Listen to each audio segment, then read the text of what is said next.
Shalom saudara-saudara sekalian. Mungkin kita pernah melihat gambar yang memperlihatkan sepasang tangan yang tertangkup mengarah ke atas, seperti ini. Nah saudara-saudara, lukisan ini namanya Tangan yang Berdoa, karya pelukis Jerman yang sangat terkenal bernama Albrecht Dürer. Nah saudara-saudara, gambar ini terkenal bukan karena indahnya saja, tetapi juga karena kisah yang melatar belakangi gambar ini dibuat. Kisahnya seperti apa? Kisahnya demikian.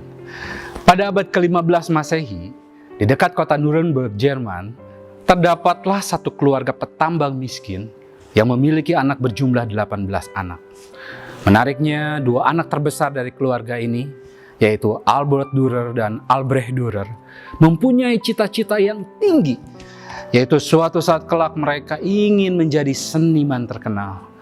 Namun demikian, mereka sadar betul bahwa ayah mereka tidak akan pernah mampu secara finansial untuk mengirim mereka untuk sekolah melukis.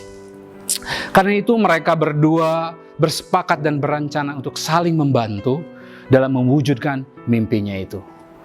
Lalu mereka bersama-sama sepakat untuk mengundi siapa yang akan pergi sekolah lebih dahulu dengan cara melemparkan sebuah koin. Yang menang akan pergi ke Nuremberg untuk sekolah melukis, sementara yang kalah akan bekerja di pertambangan dekat situ untuk mendukung biaya saudaranya yang bersekolah itu. Nah, di dalam undian itu, ternyata Albrecht Dürer yang memenangkannya, sehingga dia mendapat giliran pertama untuk sekolah melukis.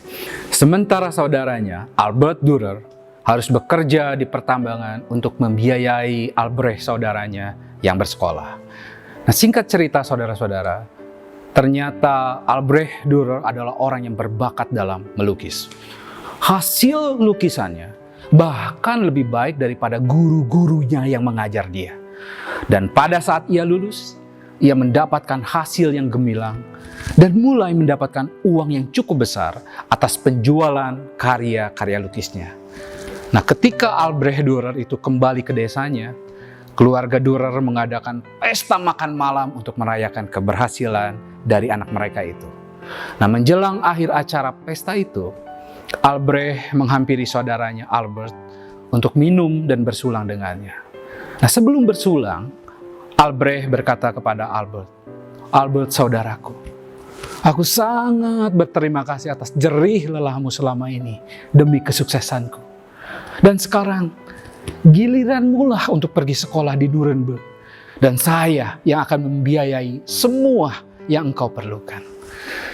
Nah, mendengar perkataan Albrecht tersebut, semua mata menoleh kepada Albert. Namun yang mengagetkan, tampaklah air mata mengalir di wajahnya Albert yang pucat itu. Ia menggelengkan kepalanya sambil menangis. Dan berulang-ulang ia mengatakan, "Tidak, tidak, tidak." Albert pun bangkit. Sambil menyeka air matanya, ia berkata pelan, "Albrecht saudaraku, aku tidak bisa pergi ke Nuremberg. Apa yang terjadi selama 4 tahun di pertambangan terhadap tanganku? Tulang di setiap jariku telah hancur.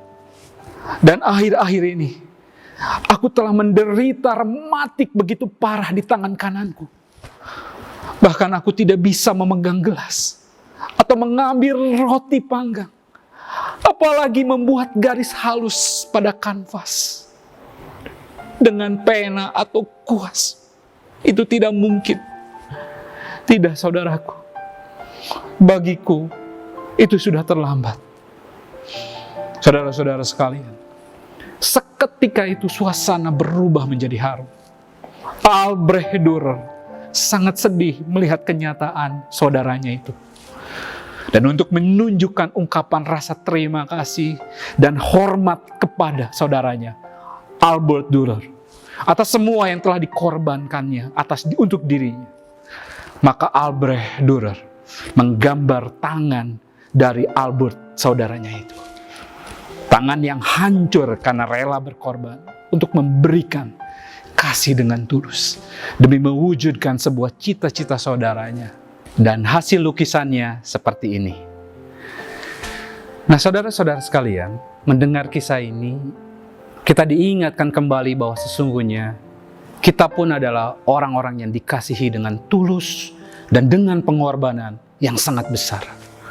Bahkan bukan hanya sekedar tangan yang rusak, tapi seluruh hidupnya dikorbankan bagi kita.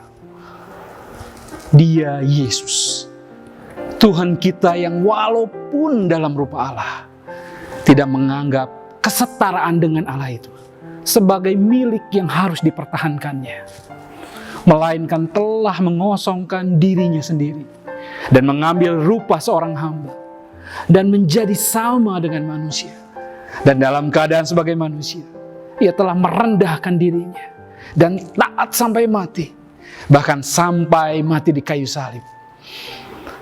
Saudara-saudara sekalian, kita adalah orang-orang yang dikasihi oleh kasih yang begitu besar dan tanpa syarat. Lalu jika kita sudah mendapatkan kasih yang sebegitu besarnya, apa yang seharusnya kita lakukan untuk menyadari anugerah yang besar ini? Filipi 2 ayat 3-4 mengatakan,